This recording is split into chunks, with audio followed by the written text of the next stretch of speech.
Welcome to the Voice of America in Korean. Direct from Washington, the Voice of America, VOA.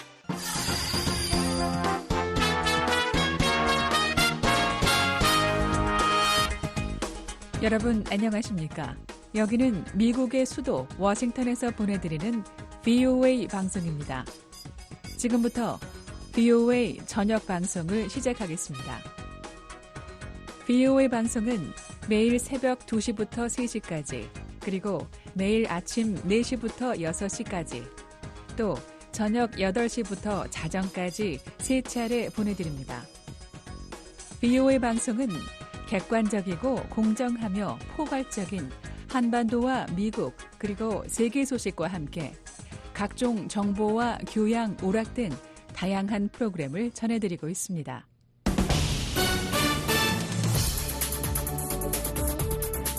VOA 세계뉴스입니다.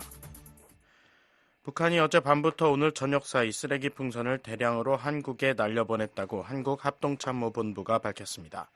합참은 이날 정오경까지 서울 지역에서 30여 개, 경기 북부에서 70여 개의 낙하물이 확인됐다고 전했습니다. 이어 확인된 풍선의 내용물은 종이류와 플라스틱병 등의 쓰레기이며 분석 결과 안전에 위해되는 물질은 없었다면서 적재물 낙하에 주의하는 한편 풍선을 발견하는 즉시 분부대나 경찰에 신고할 것을 당부했습니다. 이와 관련해 한국통일부 당국자는 북한이 수해로 피해가 심각한 상황에도 몰상식하고 저급한 행위를 반복한 것에 대해 유감스럽게 생각한다고 말했습니다.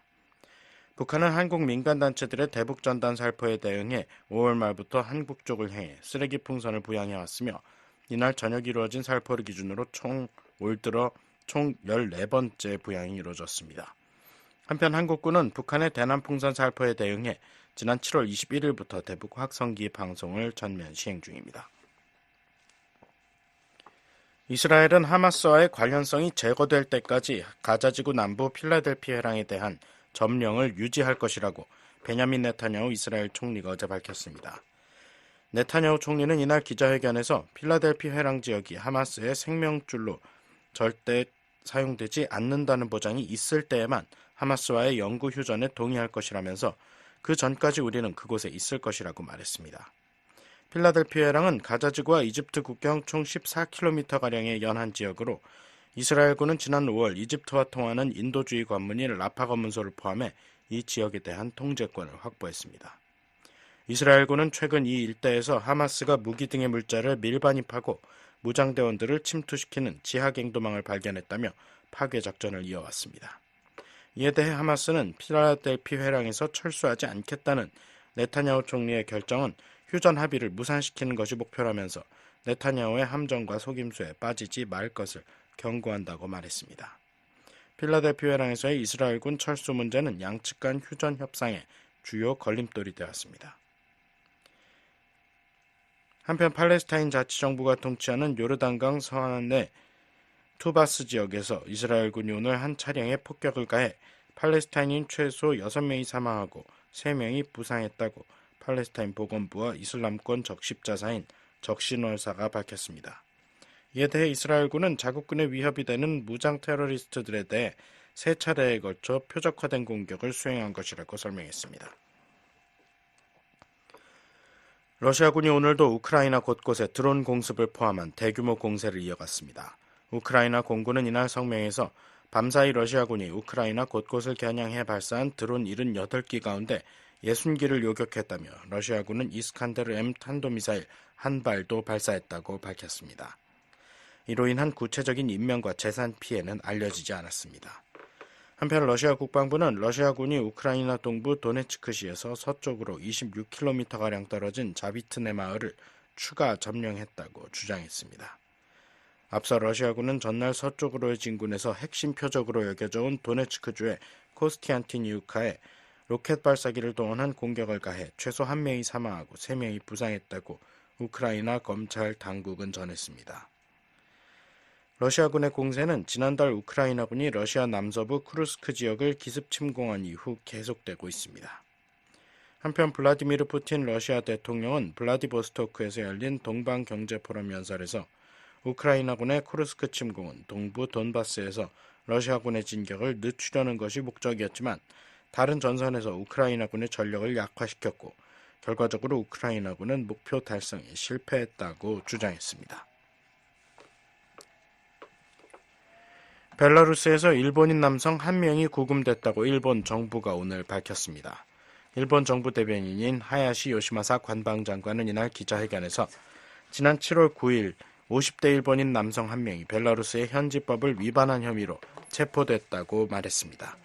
요시마사 장관은 이 남성이 건강에 문제가 없는 상태라고 밝힐 뿐 구체적인 구금 이유에 대해서는 언급을 거부했습니다. 앞서 벨라루스 국영 벨라루스 원 방송은 어제 보도에서 벨라루스군이 러시아 접경 지역에서 군사시설 등에 대한 정보를 수집한 혐의로 일본인 정보요원 1명을 구금했다고 밝혔습니다. VOA 세계뉴스 김시영입니다.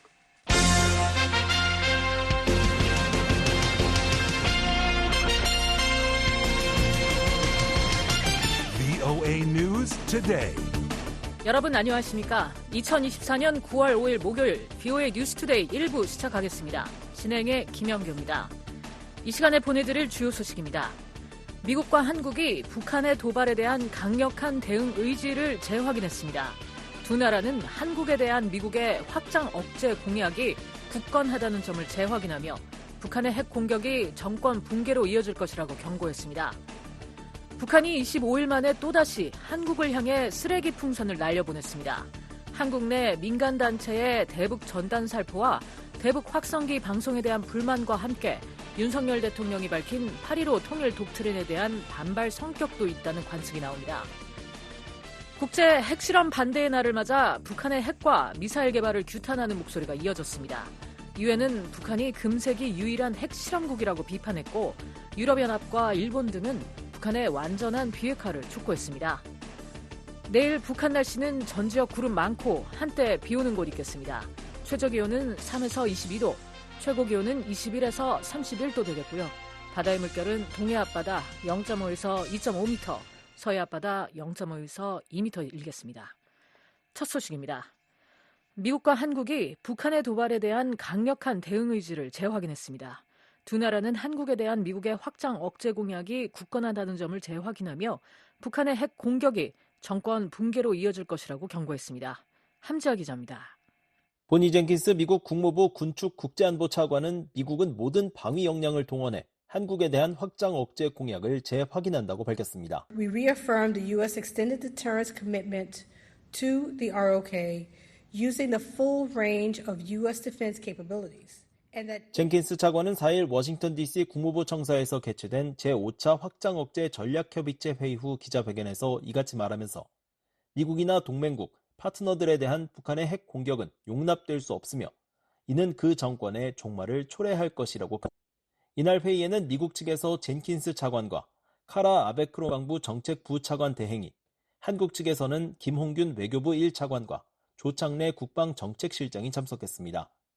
젠킨스 차관은 올해 확장 억제 전략협의체 회의는 바이든 대통령과 윤석열 대통령이 지난 2023년 워싱턴 선언에서 확장 억지력 강화를 약속한 이후 이룬 성과를 점검할 좋은 기회였다며 오늘 우리는 동맹에 대한 다양한 외부 도전을 검토하고 내년에도 협력과 협의를 이어가기로 약속했다고 밝혔습니다. This year's EDSCG offered an excellent opportunity to take stock of what we have accomplished since President Biden and 특히 북한의 불법적인 화학 생물학 무기 프로그램, 지역 비확산 문제, 그리고 동맹에 대한 허위 정보 대응의 중요성을 논의했다고 설명했습니다.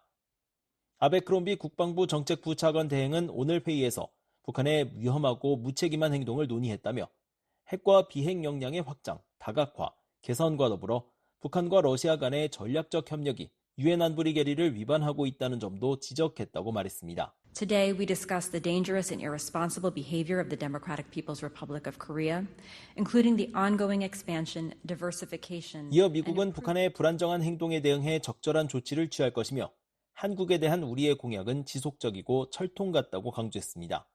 아울러 북한의 핵 공격은 결코 용납되지 않으며 이는 그 정권의 종말을 초래할 것이라고 거듭 경고했습니다. 한국 측 대표단도 이번 회의에서 미국의 확장 억제 공약이 굳건함을 재확인하며 북한이 핵 공격을 감행할 경우 즉각적이고 압도적이며 결정적인 대응에 직면할 것이라고 강조했습니다. 김홍균 차관은 이번 회의에 대해 한반도 안보 상황이 그 어느 때보다 엄중한 시기에 개최됐다며 양국의 확장 억제 강화 노력을 평가했습니다. 북한은 대화의 문을 닫고 자체 계획에 따라 핵미사일 능력을 계속 고도화하고 있습니다. 전술핵 무기 체계의 대량 생산과 배치를 공언하고 핵 사용 훈련을 실시하는 등 핵 위협을 한층 더 노골화하고 있습니다. 동시에 GPS 신호 교란, 오물풍선 살포 등 저열한 도발을 통해서 우리 국민뿐 아니라 인근을 항해하는 항공기 선박의 안전에도 실제적 피해를 야기했습니다. 특히 러시아와 북한의 밀착이 인도태평양 지역은 물론 유럽의 안보를 위협하고 있다며 미국과 한국은 북한의 무기 제공 대가로 러시아가 첨단 군사기술 및 부품을 북한에 지원할 가능성과 미 대선을 전후로 북한이 중대 도발을 감행할 가능성도 예의주시하고 있다고 밝혔습니다. 김 차관은 이러한 위협에 대응해 미한 양국이 북한의 위협과 영내 안보 환경을 평가하고 지난 1년 동안 외교, 정보, 군사, 경제 분야에서 확장 억제 노력의 성과와 향후 발전 방안에 대해 협의했다고 말했습니다. 조창래 국방부 정책실장은 이번 회의에서 이전보다 더 다양한 주제가 다뤄졌다고 평가하며 최초로 북핵 위협 상황을 가정한 시나리오 기반 토의를 실시함으로써 실제 적용할 수 있는 다양한 방안을 모색하는 시간을 가졌다고 밝혔습니다. 결론적으로 이번 고위급 EDSC 회의는 북핵 위협 억제를 위한 양국 정부의 의지를 재확인할 수 있었고 한미 공조 방안에 대해 진솔하고 실질적인 대화를 나눌 수 있었던 뜻깊은 시간이었습니다. 오늘 회의를 통해 확장 억제에 대한 양국 간 확고한 신뢰와 이해를 토대로 한미 일체형 확장 억제 체계가 더욱 단단해졌다고 평가합니다. 한편 이날 미국 대표단은 한반도 전술핵 재배치와 한국 내 핵무장 여론에 대한 BOE의 질의에 한국에 대한 확고한 방위 공약을 거듭 강조했습니다. 젠킨스 차관은 미국과 한국이 핵과 관련한 여러 고위급 협의체를 통해 동맹을 강화할 수 있는 방법을 지속적으로 모색하고 있다며 이 모든 것은 우리가 이 동맹에 얼마나 진지하고 헌신적인지를 보여주기 위한 노력이라고 말했습니다. So I would say to the question, watch what we're doing, see the signals, see the commitment that you're actually seeing in terms of the time. 이어 우리가 실제로 하고 있는 일과 신호들을 주의 깊게 보고 이 동맹에 얼마나 많은 시간과 노력을 투입하고 있는지 보면 우리가 확장 억제에 얼마나 헌신적이며 그 확장 억제가 얼마나 철통 같은지 알 수 있을 것이라고 강조했습니다. 아베크로비 부차관 대행은 미국이 인도태평양 지역에 전략폭격기 등 전략자산을 전개한 사례를 언급하며 미국의 안보 공약이 절대적으로 확고하다는 점을 강조했습니다. 그러면서 한국 정부가 이에 대해 전적인 신뢰를 보내고 있다는 사실도 상기시켰습니다. In the Washington Declaration that our presidents issued last year, the ROK affirmed their full confidence in U.S. extended deterrence commitments. 지난해 양국 대통령이 발표한 워싱턴 선언에서 한국 정부는 미국의 확장 억제 공약에 대한 전폭적인 신뢰를 재확인했으며 핵 확산 금지 조약 NPT의 의무를 준수하는 가운데 미국의 핵 억지력에 지속적으로 의존하는 것의 중요성과 필요성 그리고 그 혜택을 분명히 인식했다는 설명입니다. 김홍균 차관도 미국의 이 같은 입장을 확인했습니다. 한국 정부가 여러 차례 밝힌 바 있듯이 우리는 국제사회 책임 있는 국가로서 NPT상의 의무를 확실히 준수해 나갈 것이고 북한에 점증하는 핵 미사일 위협에 대응하는 가장 최적의 방안은 확장 억제를 강화하는 것이 맞다고 저희는 생각을 하고 있습니다. 그러면서 전술핵 재배치를 포함한 핵무장은 현재로서는 한국 정부의 입장이 아니다라고 김 차관은 말했습니다. 미한 확장 억제 전략협의체는 미국과 한국의 외교 국방 당국이 2+2 형태로 확장 억제의 실효적 운용 방안을 논의하는 차관급 협의체입니다. 한국의 문재인 전임 정부 시절 중단됐다가 2022년 약 4년 8개월 만에 재개된 이후 매년 열리고 있습니다. 두 나라는 이 협의체와 별도로 지난해부터 미한 핵협의그룹 NCG를 운용 중입니다. 젠킨스 차관은 이날 모두 발언에서 NCG는 핵과 전략 계획에 대한 동맹의 노력 기반을 구축하는 데 중점을 두지만 확장 억제 전략협의체는 외교와 국방 당국자들이 모든 국력 요소를 통해 공동 안보에 대한 북한의 위협을 어떻게 관리하고 영내에서 보다 광범위하게 역량을 증진하는지에 초점을 맞추고 있다고 설명했습니다. 앞서 조셉 디트라니 전 미국 육자회담 차석 대표는 지난달 30일 BOA와의 전화통화에서 이번 협의체 회의가 상징적으로 미국의 핵 확장 억제 공약이 살아있고 이 협의체를 통해 그 공약을 이행하고 있다는 것을 보여준다고 평가했습니다. 또한 미국 대통령 선거를 앞두고 있다는 점도 이번 회의가 중요한 이유라며 누가 당선되든 한국과 일본과의 동맹이라는 이 요소가 매우 중요하고 거기에는 변화가 없을 것이라는 강력한 메시지가 될 것이기 때문이라고 진단했습니다. 앞서 미국과 한국이 제3차 고위급 확장억제 전략협의체 회의에서 미국의 전략자산 한반도 전개에 합의한 것과 관련해 북한은 선전 매체들을 동원해 위험천만한 도발적 망동이라고 비난한 바 있습니다. 이런 가운데 미국과 한국은 이날 공동 언론 발표문을 통해 이번 회의는 2023년 4월 워싱턴 선언 발표 이후 확장 억제 강화를 위한 동맹의 중요한 노력을 진전시켰다고 밝혔습니다. 이어 이번 회의에서 참석자들은 관련 유엔 안보리 결의를 위반하는 북한의 계속되는 미사일 발사 및 대량 살상 무기, 탄도미사일 프로그램의 지속적인 추구 등 위험하고 무책임한 행동에 대한 평가를 공유했다면서 최근 비무장지대 인근에서의 북한의 무모하고 위험한 행동들이 한반도 내 의도치 않은 긴장 고조의 위험을 높일 수 있다는 우려도 공유했다고 말했습니다. 또한 무기 거래를 포함한 북러 군사 협력을 규탄하는 한편 러시아가 북한에 무엇을 제공하는지 면밀하게 주시하기로 했다고 강조했습니다. 이어 양측은 안보 환경의 악화 속에 정책 기획과 공조를 강화하기 위해 확장 억제 전략협의체에서 처음으로 시나리오 기반 토의를 실시했다고 전했습니다. VOA 뉴스 함지아입니다. 커트 캠벨 미국 국무부 부장관이 김홍균 한국 외교부 1차관을 만나 미한 동맹에 대한 미국의 철통 같은 공약을 재확인했다고 국무부가 4일 밝혔습니다. 국무부는 이날 보도자료를 통해 캠벨 부장관이 3일 확장 억제 전략협의체 EDSCG 제5차 회의 공동대표 자격으로 워싱턴을 방문한 김 차관을 만났다고 밝혔습니다.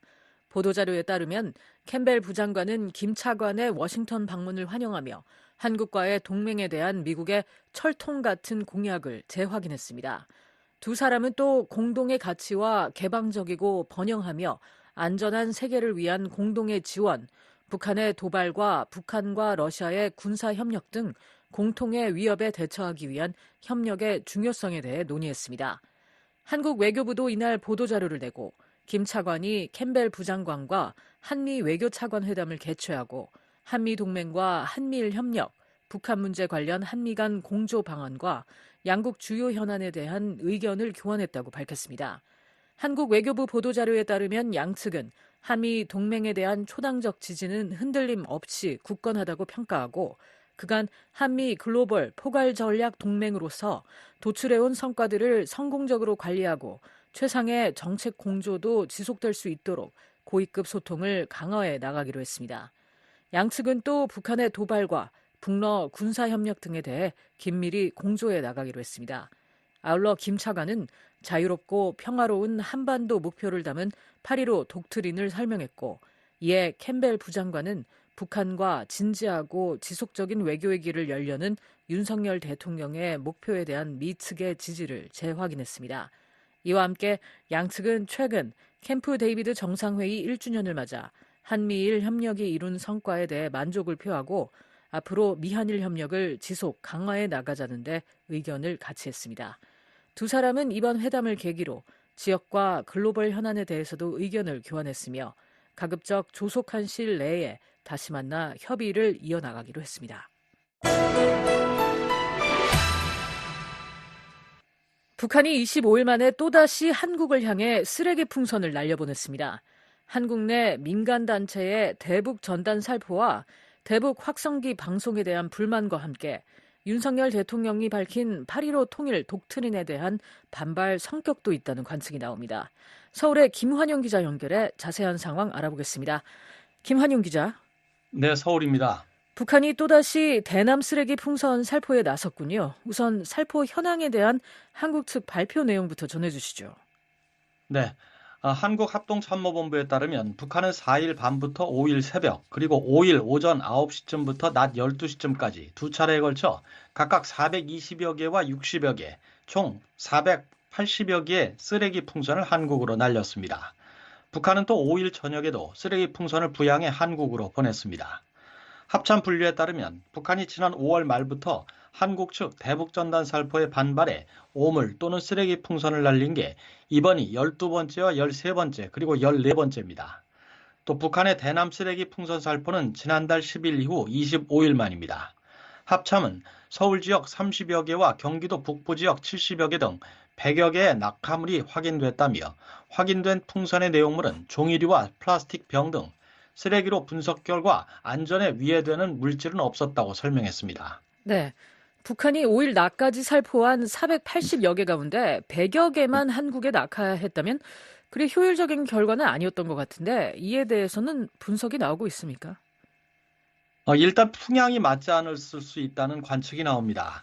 북한은 황해도 등 서쪽 지방에서 주로 서울을 겨냥해 풍선을 띄우는데 4일은 동풍 위주의 바람이 분 것으로 전해졌습니다.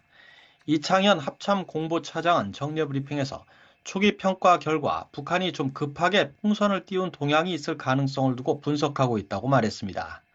이와 관련해 한국 내 민간 연구기관인 아산정책연구원 양옥 박사는 북한이 압록강 위역 대규모 수해로 민심이 불안한 상황에서 김정은 국무위원장을 비난하는 내용의 한국 민간단체들의 대북전단 살포에 민감하게 대응한 것으로 분석했습니다.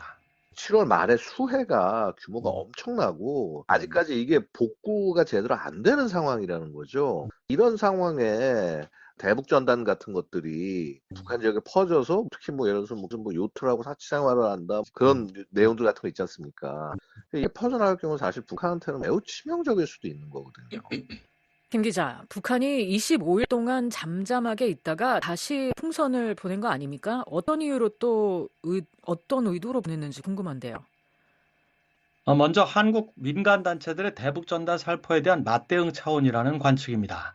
통일부 당국자는 최근에도 민간단체들이 대북전단을 비공개로 날리고 있는 것으로 안다고 말했습니다.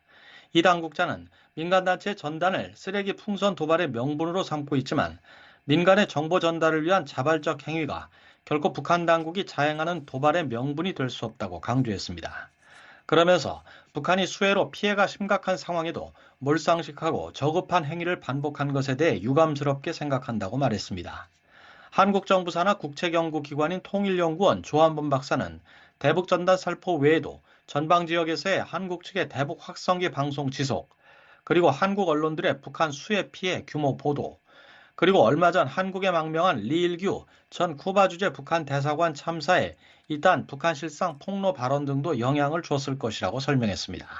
심리전 방송, 수해 현실의 공개, 리일규 참사의 폭로 이런 것들에 대한 전반적인 불만이 누적된 게 이번 쓰레기 풍선의 살포의 원인이라고 보고요. 따라서 일회성이 아니고 향후 지속적으로 풍선을 살포할 가능성이 높다. 대한민국 여론이 움직일 때까지 보낼 가능성이 있고요. 한국군은 북한의 대남 풍선 살포에 대응해 지난 7월 21일부터 대북 확성기 방송을 전면 시행 중입니다. 네, 윤석열 한국 대통령이 최근 밝힌 8.15 통일 독트린과 관련 지은 분석도 있다고요. 어떤 얘기인지요? 네, 윤석열 대통령은 3대 통일 비전, 3대 통일 추진 전략, 7대 통일 추진 방안을 담은 8.15 통일 독트린을 발표했는데 이 중 7대 추진 방안 가운데 하나가 북한 주민의 정보 접근권 확대였습니다. 통일부는 후속 조치로 관련 설명 자료를 내고 북한 주민들의 정보 접근권 확대를 위한 정보 유입 활동의 전달력과 효과성을 제고하기 위해 대북 라디오 방송 콘텐츠 제작, 실태 평가, 인력 양성 등의 민간 활동을 지원해 나가겠다고 밝혔습니다. 통일연구원 홍민 박사는 한국이 정부 차원에서 대북 심리전 체계를 구축하려는 움직임에 북한이 대응 강도를 높일 가능성이 있다고 말했습니다. 민간 연구기관인 한국국가전략연구원 문성묵 통일전략센터장은 통일 독트린이 천명한 북한 주민들의 정보 접근권 강화는 북한 정권을 흔들 수 있는 수단이라며 북한으로선 이에 제동을 걸기 위해 다양한 방식의 도발에 나설 수 있다고 말했습니다. 북한으로서는 드러나는 쓰레기 풍선 그런 것뿐만이 아니라 인지전, 회색지대 전술, 각종 심리전 이런 것들을 통해서 아니면 댓글 작업이라든지 사이버 해킹이라든지 여러 가지 방법들을 통해서 사회를 혼란스럽게 만들고 정부를 피곤하게 만들 가능성 있다고 봅니다. 한국 측에선 오늘 북한과 인접한 서북도서에서 해상 사격 훈련이 있었군요. 북한의 쓰레기 풍선 살포에 대한 대응 차원이었나요? 한국 해병대 사령부에 따르면 서북 도서 방위사령부 예하 해병 6여단과 연평부대 등 백령도와 연평도에 배치된 부대들이 5일 오후 2시부터 약 1시간 동안 K9 자주포와 다연장 로켓 천무 390여 발을 발사하며 해상 사격 훈련을 실시했습니다. 해병대는 이번 사격 훈련은 정례적, 방어적 성격의 훈련이라며 앞으로도 정례적인 해상 사격 훈련을 통해 해병대 화력 운용 능력을 향상시키고 군사 대비 태세를 확고히 해나갈 예정이라고 밝혔습니다. 해병대가 K9 자주포 등을 동원한 서북도서 해상 사격 훈련을 실시한 것은 지난 6월 26일 이후 71일 만입니다. 해병대가 명시적으로 밝히진 않았지만 이번 훈련이 북한 쓰레기 풍선 살포에 대한 경고성 대응이기도 하다는 관측이 나옵니다. 한국 정부는 북한이 대남 쓰레기 풍선 살포와 위치 정보 시스템 전파 고란 공격, 탄도미사일 발사 등 복합 도발에 나서자 지난 6월 4일 9.19 군사합의 전면 효력 정지를 결정했고 해병대는 같은 달 26일 정례적 성격의 서북도서 해상사격 훈련을 근 7년 만에 재개한 바 있습니다. 이런 가운데 북한이 뒤늦게 미한 연합훈련인 을지 프리덤실드 훈련을 비판하는 담화를 발표했다고요? 네, 그렇습니다. 북한 국방성 공보실장은 5일 대외관용 조선중앙통신을 통해 발표한 담화에서 UFS와 미한 연합상륙훈련인 쌍용훈련에 대해 극히 무모하고 위험천만한 군사적 망동이라고 비난했습니다. 유사시 한반도 방어를 위한 정례 미한연합연습인 UFS는 지난달 29일 끝났는데요. 종료 일주일 만에 비난 담화가 나온 겁니다. 북한은 UFS를 하루 앞두고 외무성 미국 연구소 공보문을 통해 UFS가 침략 전쟁 연습이라고 비난한 바 있지만 훈련 기간 중엔 별도의 입장을 내지 않았고 탄도미사일 발사 등 도발도 하지 않았습니다. 북한은 이번 담화에서 계속되는 미한연합연습으로 조선반도가 정세 불안정에 노출돼 있다며 적대 세력들은 정세 격화의 무거운 책임에서 벗어날 수 없고 마땅한 대가를 치르게 될 것이라고 위협했습니다. 홍민 박사는 이번 담화가 고위급 인사가 아닌 국방성 공보실장 명의이고 과거보단 수위가 낮다고 평가했습니다. 실무부서에서 공보 차원에서 얘기하는 건조한 투로 이제 비난한 거거든요. 때문에 일단 그냥 넘어가진 않고 여러 가지 사안들을 지금 축적하고 있다라는 의도로 보여지고 향후에 아마 있을 여러 가지 행보에 대한 명분 쌓기라고 볼 수도 있을 것 같고 그렇습니다. 북한이 수해 복구에 집중하면서 미한과의 군사적 긴장 구조를 피하려는 게 아니냐는 분석도 나옵니다. 서울에서 VOA 뉴스 김환영입니다.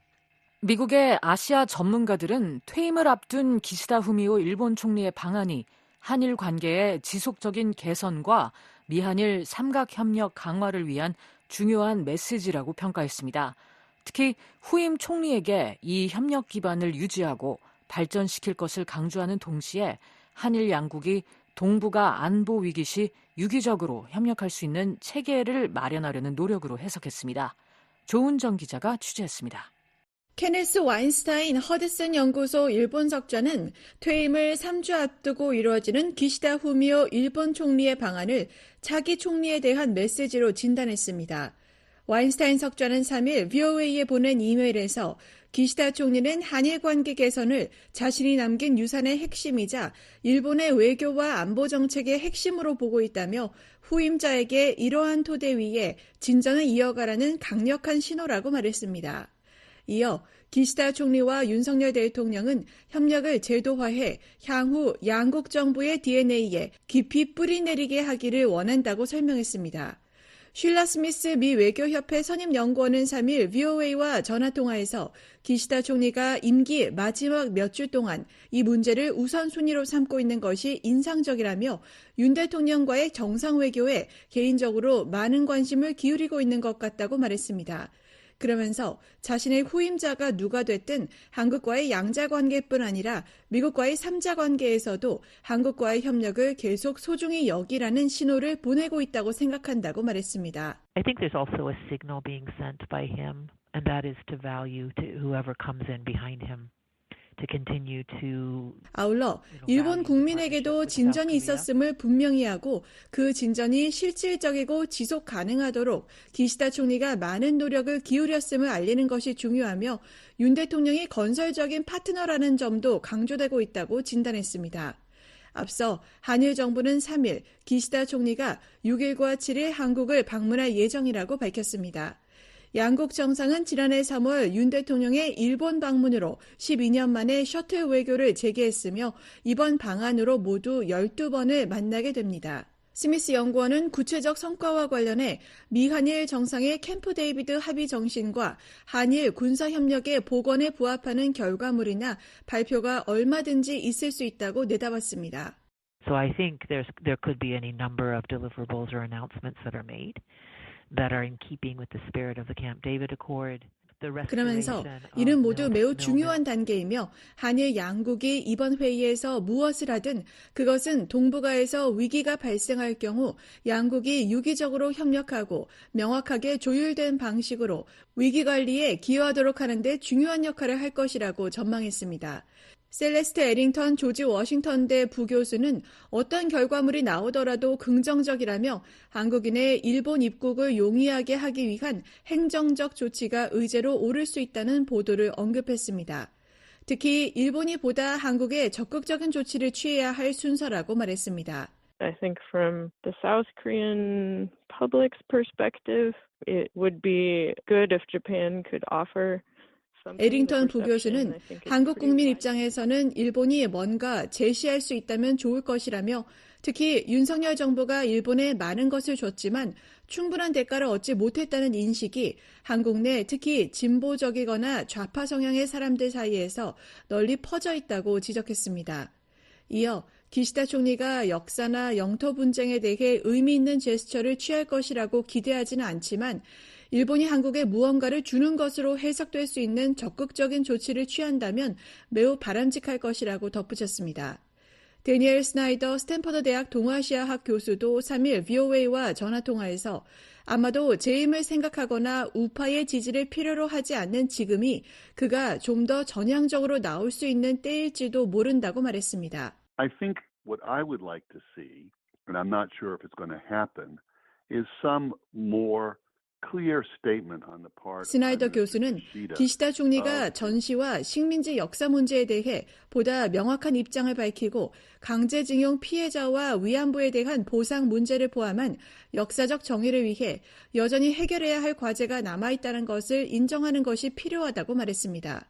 그러면서 한국인들은 이와 관련해 한국이 대부분의 어려운 일을 감당해왔고 일본 측의 노력은 매우 미흡했다고 느낀다고 설명했습니다. 한편 전문가들은 미한일 각국의 정권 교체가 향후 3국 협력을 어렵게 할 수 있다고 내다봤습니다. 와인스타인 석좌는 미래에 한국에서 좌파 성향의 정부가 들어서면 한일 간의 뛰어난 협력과 한미일 3자 협력이 무너질 가능성에 대해 깊이 우려한다며 앞으로 일본의 총리들과 미국의 대통령들이 3자 협력을 지속적으로 강화하는 역할을 맡아야 하며 세 나라의 기업들도 그 협력에 기여해야 할 것이라고 강조했습니다. 이성윤 우드로 윌슨 센터 연구원도 이날 VOA와 전화통화에서 한국의 좌파 지도자가 반일 감정을 부추기면 지지율 급등 효과를 얻는다며 그 불행한 시나리오가 미래에 완전히 배제될 수는 없다고 말했습니다.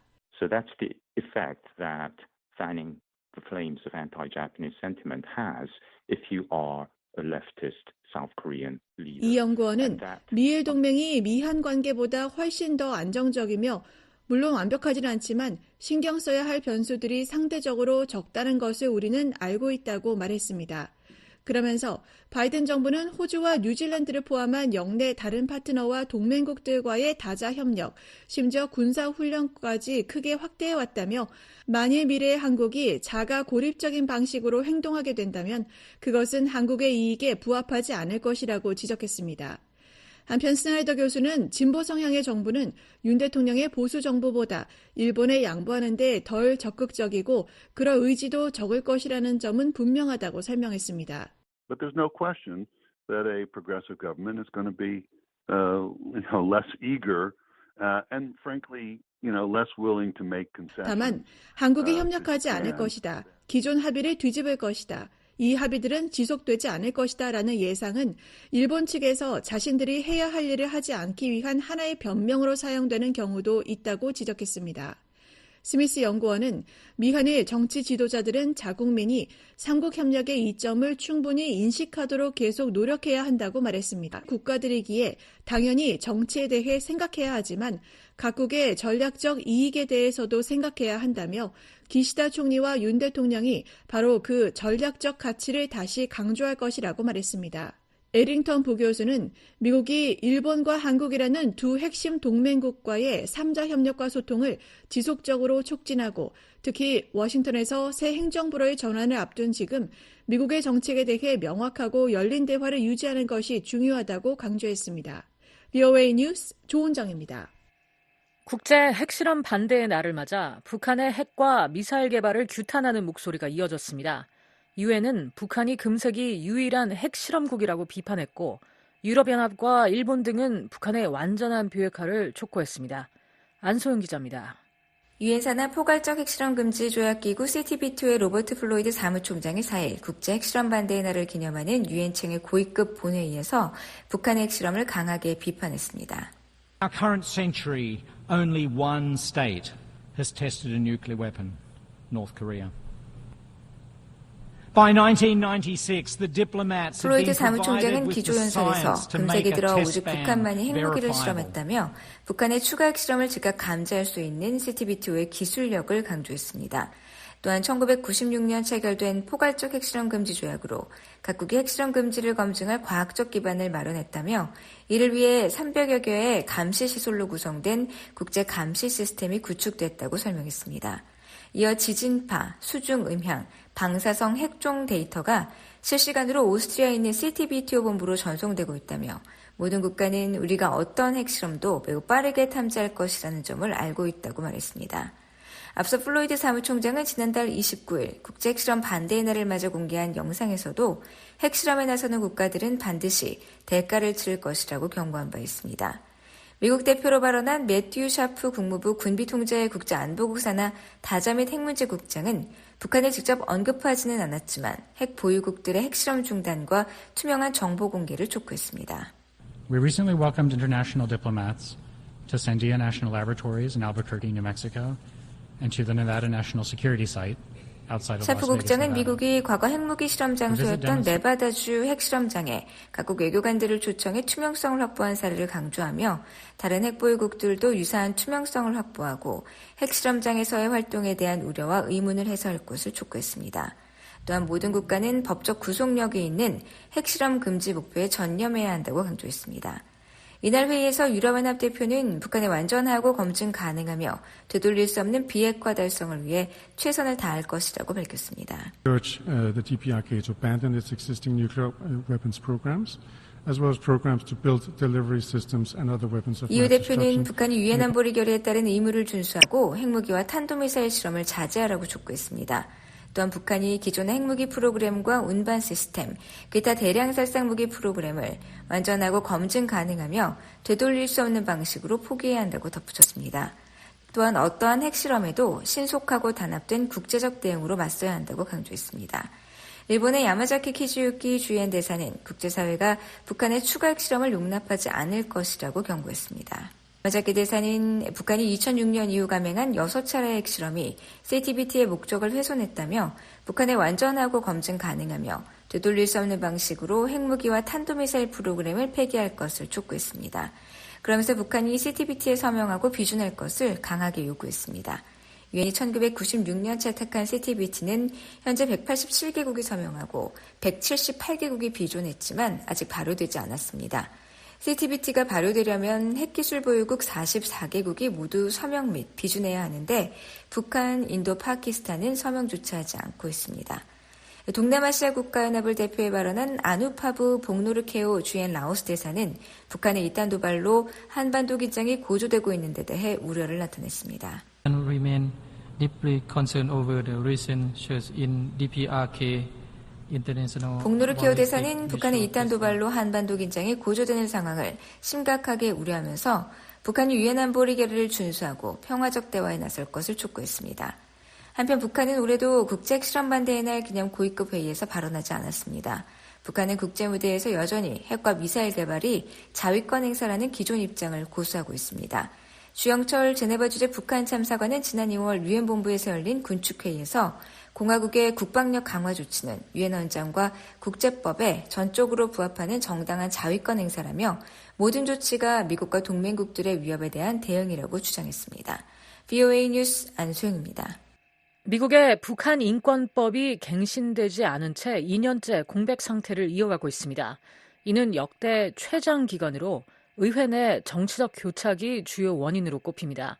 이로 인해 북한 인권 문제에 대한 미국의 지지 약화와 비정부 기구 활동에 차질이 빚어질 수 있다는 우려가 나옵니다. 이종훈 기자가 취재했습니다. 오는 30일은 북한 인권법이 만료된 지 만 2년이 되는 날입니다. 한시법인 북한인권법은 2004년 제정된 이후 2008년, 2012년, 2018년에 걸쳐 총 3차례 승인됐지만 2022년 9월 30일 만료된 이후 지금까지 갱신되지 않고 있습니다. 지난 2018년에도 만료 시한을 넘겨 법안이 재승인된 바 있지만 2년째 처리가 지연된 건 이번이 처음입니다. 하원의 경우 재승인 법안이 지난 5월 외교위원회를 통과했으나 여전히 본회의 심의를 기다리고 있으며 상원에서는 외교위원회에서조차 안건이 상정되지 못한 상태입니다. 현재 118대 의회는 상원 모두 민주당과 공화당이 근소한 차이로 양분돼 안건 처리에 큰 어려움을 겪고 있습니다. 이런 정치적 교착 상태는 초당적 안건이 북한인권법 재승인 법안에도 영향을 미쳐 역대 최장의 북한인권법 공백이라는 사태를 초래했습니다. 상원 법안을 대표 발의한 민주당의 팀 케인 의원은 지난달 29일 VOA 기자 만나 북한인권법 재승인 법안은 논란이 없는 안건이라고 강조했습니다. 다만 위원회에 기류 중인 논란이 되는 몇 가지 안건 때문에 모든 법안, 심지어 논란이 없는 안건에 대해서도 처리에 이견이 있는 것이라고 설명했습니다. The North Korean Human Rights Act reauthorization is not controversial. There are some controversial items pending before the committee. 케인 의원은 위원회에서 북한 인권법 재승인 법안처럼 논란이 없는 안건조차 처리가 지연되는 문제를 해결하기 위해 노력 중이라며 9월 9일 휴회 종료 후 상황을 계속 지켜봐달라고 당부했습니다. 북한 인권법은 북한의 인권 상황 개선과 탈북민 보호를 목적으로 정부와 비정부 기구들의 다양한 프로그램을 지원해왔습니다. 그러나 북한 인권법 공백 사태가 장기화하면서 북한 인권 문제에 대한 미국의 강력한 지지라는 상징적 메시지가 약화하는 것 물론 비정부 기구들의 관련 활동에 차질이 생길 수 있다는 우려가 나옵니다. 그레그 스칼라튜 북한 인권위원회 사무총장은 VOA의 통화에서 북한 인권에 대한 관심이 줄어드는 것이 가장 우려스럽다며 미국 정부에서 북한 인권 문제에 가장 적극적인 기관은 의회였다고 말했습니다. Most serious concern is declining interest in North Korean human rights. And Congress 그러면서 북한 인권법 재승인이 내년까지 지연된다면 관련 NGO들에 대한 재정 지원이 줄어들 가능성이 있다고 덧붙였습니다. 수잔 솔티 북한 자유연합 대표는 미 정부의 예산 지원을 받지도 요청하지도 않기 때문에 북한 인권법 연장 지연이 단체 활동에는 영향을 미치지 않는다면서도 재승인 지연 사태는 매우 실망스럽다고 말했습니다. 또한 북한 인권법 연장 지연은 우리 정부가 제대로 기능하지 못하고 있음을 보여주는 것이라며 북한 인권 문제와 그 개선에 대해 의원들 사이에 강력한 초당적 지지가 있기 때문이라고 말했습니다.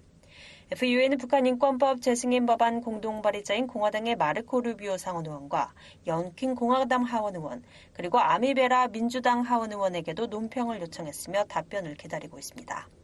앞서 김 의원은 VOA에 북한 인권법 재승인 법안은 탈북민들이 어디에 정착하든 그들의 목소리를 전달할 수 있도록 대북 방송에 대한 자금을 제공한다며 법안의 조속한 통과를 촉구한 바 있습니다. Well, pass the North Korea Human Rights Reauthorization Act. 김 의원은 그들의 목소리를 통해 북한 주민들에게 자유세계의 삶이 어떤 것인지 알려야 한다고 강조했습니다. VOA 뉴스 이조은입니다. 북한 해커들이 암호화폐 업계를 대상으로 한 공격을 강화하고 있다고 미국 연방수사국 FBI가 경고했습니다. 이들은 일자리 제한이나 투자 기회를 미끼로 악성 소프트웨어를 유포해 암호화폐를 탈취하려고 한다는 지적입니다. 전문가들은 북한의 해킹 기술이 세계 최고 수준에 이르렀다고 평가하고 있습니다. 안준호 기자가 보도합니다. 미국 연방수사국 FBI는 3일 발표한 경고문에서 북한이 탈중앙화 금융, 암호화폐와 이와 유사한 산업 종사자들을 노리고 악성 소프트웨어를 배포하고 암호화폐를 훔치려고 하고 있다고 밝혔습니다. FBI에 따르면 북한의 악성 사이버 행위자들, 즉 해커들은 지난 몇 달간 암호화폐 상장지수 펀드, ETF나 기타 암호화폐 관련 기업을 표적으로 삼고 해당 기업 직원들에게 접근해 새로운 일자리나 기업 투자를 제안하는 등의 방식으로 접근했습니다. 유창한 영어와 암호화폐에 대한 기술적 지식으로 무장한 해커들은 잠재적 피해자와 오랫동안 대화를 나누며 친밀감을 형성하고 채용 담당자나 유명 인사를 사칭하기도 했습니다. 이런 방식으로 악성 소프트웨어를 다운로드하게 유도한 뒤 암호화폐 탈취를 시도한다는 겁니다. FBI는 예상치 못한 암호화폐나 기술 기업의 고용 제한, 협상 없이 비현실적으로 높은 보상을 약속하는 경우, 이전 논의나 제한 없이 갑작스럽게 받는 투자 제한 등이 북한 해커들의 공격 신호일 수 있다고 경고했습니다. 또한 피해를 예방하기 위해 독창적인 신원 확인 절차를 개발하고 암호화폐 지갑의 로그인 정보나 비밀번호를 인터넷에 연결된 장치에 저장하지 말라고 권고했습니다. 공격을 받았다고 의심되면 즉시 장치를 인터넷에서 분리하는 등의 대응 조치를 취하라고도 조언했습니다. 이와 관련해 미국 암호화폐 분석 정보업체 TRM랩스의 닉 칼슨 분석관은 이날 BOA와의 전화통화에서 북한은 암호화폐 절도 기술에 있어서 세계 최고 수준이라며 북한은 이런 일을 하는 유일한 국가라고 말했습니다. 칼슨 분석관은 FBI에서 대북 사이버 제재를 담당했었습니다. 칼슨 분석관은 북한 해커들은 미국과 한국의 방어 노력보다 앞서가고 있다며 체포나 범죄인 인도에 대한 두려움이 없기 때문에 다른 많은 해킹 그룹과 다르게 행동한다고 지적했습니다. 일반 해커는 돈을 벌기 위해 해킹하지만 북한 해커들은 국가 요원으로서 활동하기 때문에 평양이나 중국에 있는 한 체포나 범죄인 인도에 대한 걱정 없이 훨씬 더 무모하고 공격적이란 설명입니다. They do things differently than a lot of other hacking groups because they don't have fear of arrest or extradition, but they are world leaders. 이어 북한 해커들은 암호화폐 회사 직원들을 표적으로 삼아 정보를 수집하고 이를 바탕으로 공격에 사용할 악성 소프트웨어를 개발하는 데 있어 세계 최고 수준이라고 덧붙였습니다. 칼슨 분석관은 중국이 북한의 암호화폐 탈취를 방조하고 있다고 비판했습니다. 그는 중국의 화폐 세탁업자들이 없다면 북한은 훔친 암호화폐를 사용 가능한 법정화폐로 바꿀 수 없다며 중국 정부는 이를 단속하는 데 거의 아무런 조치를 취하지 않는 것 같다고 지적했습니다. 그러면서 이런 범죄를 막으려면 교육이 정말 중요하다면서 암호화폐 업계 종사자들은 누구나 자신이 표적이 될 수 있다는 사실을 인식해야 한다고 강조했습니다. I mean, so education is really important, right? Everybody in the cryptocurrency industry needs to know that they are targets. The North Koreans don't care who you are, they don't care where you are. 북한 해커들은 공격 대상이 누구인지 어디에 있든지 상관하지 않고 중국인이든 러시아인이든 해킹한다는 겁니다. 칼슨 분석가는 암호화폐 절도를 막으려면 암호화폐 산업에 종사하는 모든 사람들은 항상 북한 해커들이 자신을 노리고 있다는 사실을 명심해야 한다고 거듭 강조했습니다. BOA 뉴스 안준호입니다. 미국 의회가 약 한 달간의 여름 휴회를 마치고 다음 주 다시 개회합니다. 현재 20여 건의 한반도 관련 안건이 계류 중이지만 일부는 연말까지 처리되지 않을 가능성이 제기됩니다. 이종훈 기자입니다. 현재 의회에 계류 중인 한반도 관련 법안과 결의안은 21건에 달합니다. 이 중 15건은 지난해 처리되지 못해 2월된 안건이며 올해 새로 발의된 안건은 7건입니다. 오는 9일 워싱턴 업무에 복귀하는 의회에서 주목받는 한반도 관련 주요 안건으론 한인 이상가족 기록부 구축 법안, 북한 인권법 재승인 법안, 그리고 북러협력 제재 법안이 있습니다. 민주당 제니퍼 웩스턴 하원 의원이 발의한 한인 이상가족 기록부 구축 법안은 지난 6월 하원 본회의를 통과했으며 현재 상원 외교위원회 심의를 기다리고 있습니다. 상원에서 법안을 대표 발의한 민주당의 팀 케인 상원 의원은 9월 개회 후 법안 처리 가능성을 언급했습니다. 케인 의원은 지난달 29일 버지니아주에서 열린 한 이상가족 면담 행사 후 VOA의 인터뷰에서 이 법안은 초당적 지지를 받고 있으며 상원 내 반대 의견은 없는 것으로 안다고 말했습니다. It's a bipartisan bill. We don't know of any opposition to this bill in the Senate. So we'll likely have a hearing in the Foreign Relations Committee. 그러면서 9월 외교위에서 이 법안과 기타 안건을 처리하기 위한 청문회가 열릴 가능성이 있다고 덧붙였습니다. 의회에 계류 중인 법안 가운데 특히 처리가 시급한 건 2년째 표류 중인 북한 인권법 재승인 법안입니다. 이 법은 2022년 9월 만료된 이후 연장이 필요한 한시법으로 5년 연장을 위해 의회 승인이 필수적입니다. 하원에선 본회의 통과가 남아있으며 상원에서는 외교위와 본회의 심의 및 표결이 대기 중입니다. 의회 처리가 지연되고 있는 상황에서 북한인권법 재승인 법안은 국방수권법에 포함돼 신속히 의결될 가능성도 있습니다. 최근 북한의 대러무기 지원과 북러 간 군사협력 강화에 대한 우려가 커지는 가운데 북러협력 제재 법안의 처리 여부도 주목됩니다. 이 법안은 지난해 말 하원 외교위원회를 만장일치로 통과했으며 현재 본회의 심의를 기다리고 있습니다.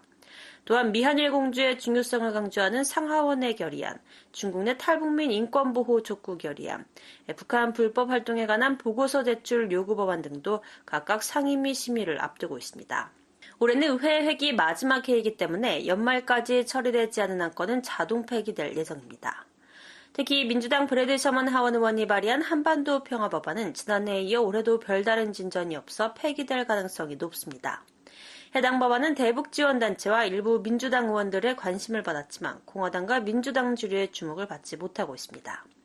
오는 11월 대통령 및 의회 선거를 앞두고 민주공화 양당의 정치 공세가 높아지는 등 선거전이 본격화한 가운데 한반도 안건은 물론 대부분 법안에 대한 처리가 연말까지 지연될 수 있다는 관측도 나옵니다. 의회에서 25년간 근무한 로버트 킹 전 국무부 북한 인권특사는 VOA에 통화해서 한반도를 포함한 대부분의 안건 처리가 더디게 진행되는 현 상황이 연말까지 지속될 가능성이 크다고 지적했습니다. 그러면서 선거가 있는 해에는 재선에 나서는 의원들 간의 논쟁이 더 격화되기 때문에 법안 통과가 더욱 어려워진다고 설명했습니다. Unfortunately, I think that's likely to happen. During a year when an election takes place. 킹 전 특사는 또한 상하원 모두 민주당과 공화당이 근소한 차이로 양분돼 있어 이번 의회가 특히 제대로 기능하지 못하고 있다며 현재 의회에선 한반도 관련 안건뿐만 아니라 다른 더 시급한 문제들에 대해서도 법안 통과가 쉽지 않은 상황이라고 덧붙였습니다. VOA 뉴스 이존입니다.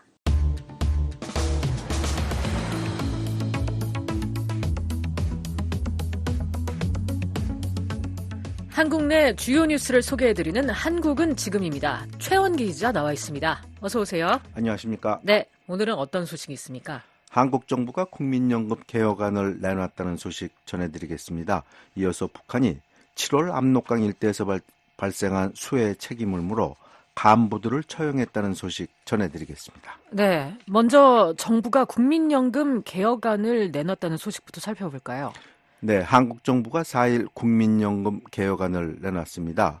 보건복지부는 국민연금심의위원회를 열어 보험료를 9%에서 13%로 올리는 개혁안을 발표했습니다.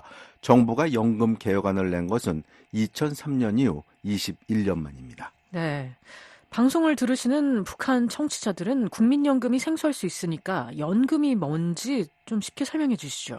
네, 국민연금이랑 소득이 있을 때 매달 월급에서 얼마씩 떼서 보험료를 냈다가 나이가 들어 직장을 관뒀을 때 연금으로부터 매달 돈을 받는 사회보장 제도입니다. 공적 연금 제도는 1899년 독일에서 시작됐는데 지금은 미국, 프랑스, 일본 등 170여 개 국가에서 운영되고 있습니다. 한국에서는 1988년 1월 시작됐는데요. 1999년부터는 전 국민이 국민연금에 가입할 수 있게 됐습니다. 네, 그렇다면 한국에서 국민연금에 가입한 사람은 몇 명이나 되나요? 대략 2,200만 명이 국민연금에 가입해 노후를 준비하고 있고요.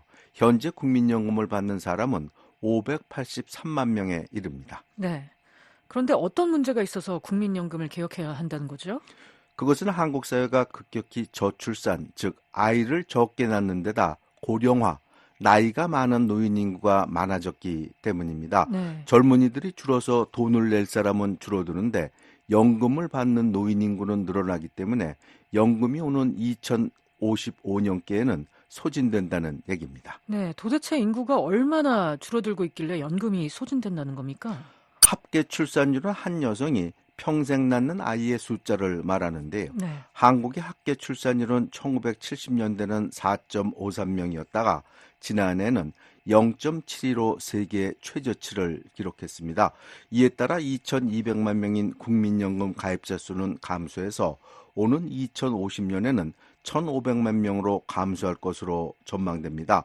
반면 기대 수명은 올해 84.3세에서 2070년에는 91.2세까지 늘어서 연금을 받는 사람은 2050년에는 1,467만 명으로 증가할 전망입니다. 네, 전체 인구의 4분의 1이 넘는다는 얘기인데 한마디로 연금 보험료를 낼 사람은 줄고 받을 사람이 늘어난다 그거죠. 정부가 마련한 개혁안 내용 소개해 주시죠.